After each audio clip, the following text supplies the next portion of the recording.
નમસ્કાર, જય હિન્દ, જય ભારત. હું યુવરાજસિંહ જાડેજા. આજરોજ લોકશાહીના મંદિર એટલે કે વિધાનસભાના ગૃહની અંદર કોંગ્રેસના ધારાસભ્ય શ્રી શૈલેષ પરમાર દ્વારા એક પ્રશ્ન પૂછવામાં આવ્યો કે વર્તમાન ગુજરાતની જે કાયદો વ્યવસ્થા છે એ જાળવવા માટે પોલીસ બેડામાં કુલ કેટલા કર્મચારીઓ છે, કેટલાની ઘટ છે અને જે ઘટ છે એ ક્યારે પૂરવામાં આવશે તે પ્રકારનો પ્રશ્ન એ શૈલેષ પરમાર દ્વારા પૂછવામાં આવ્યો. ત્યારે ગુજરાતના ગૃહ રાજ્યમંત્રી આદરણીય હર્ષભાઈ સંઘવી દ્વારા આ પ્રશ્નનો જવાબ આપતા કહેવામાં આવ્યું કે આ જે પોલીસ બેડો છે તેમાં 11,000 ની જે ભરતી છે એ 11,000 ની ભરતી અમે આ વર્ષના અંત સુધીમાં કરી દઈશું. એટલે કે 11,000 જેવી ભરતીઓ જે છે એ આ પોલીસ બેડામાં કરવામાં આવશે, જેમાં એલઆરડી, એએસઆઈ, પીએસઆઈ જેવી ભરતીઓ સામેલ થાય છે.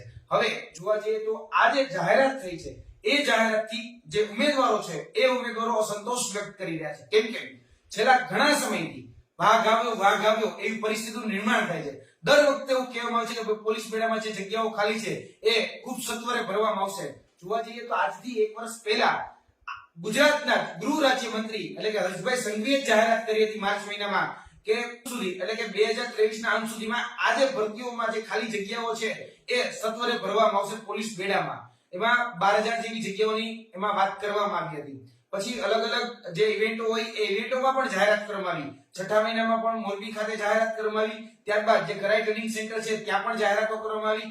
એટલે જે ઉમેદવારો છે એ ઉમેદવારો જોવા જઈએ તો ગામડાઓમાંથી જે ઉમેદવારો મોટા મોટા શહેરોમાં તૈયારી કરવા આવતા હોય છે સપનાઓ લઈને, તેના સપના પર પાણી ફેરવ્યું. કેમ કે આ ફક્ત જાહેરાતો હોય એટલે ઉમેદવારોએ આ જે પાર્ટી છે એ પાર્ટીને ભારતીય જાહેરાત પાર્ટી કહી રહ્યા છે. કેમ કે આ જાહેરાત પાર્ટીએ ફક્ત ને ફક્ત જાહેરાતો કરી અને કોઈ જ પ્રકારની ભરતી ન કરી. એટલે અમે આદરણીય ગૃહ રાજ્યમંત્રી જે લોકશાહીનું જે મંદિર છે એ મંદિરમાં જે બોલી રહ્યા છે એ પોતાના જે શબ્દો છે, જે વચન છે, વચનને પાળે એવી આશા અપેક્ષા રાખીએ છીએ. કેમ કે છેલ્લા 1 વર્ષથી કહેવામાં આવી રહ્યું છે કે ભાઈ પોલીસ ડિપાર્ટમેન્ટમાં ખૂબ જગ્યાઓ ખાલી છે અને મોટા પ્રમાણમાં ભરતીઓ કરવામાં આવશે, પરંતુ એનું નોટિફિકેશન એ આઉટ નથી થતું. અમે વિનંતી કરીએ છીએ કે સત્વરે નોટિફિકેશન આઉટ કરવામાં આવે અને જે જગ્યાઓ ખાલી છે એમાં બહોળા પ્રમાણમાં જગ્યાઓ ભરવામાં આવે. આ ગુજરાતની કાયદો વ્યવસ્થાનો પ્રશ્ન છે. ગુજરાતના જે અત્યારે કહી શકાય કે ગુનાખોરી વધી રહી છે, હપ્તાખોરી જે વધી રહી છે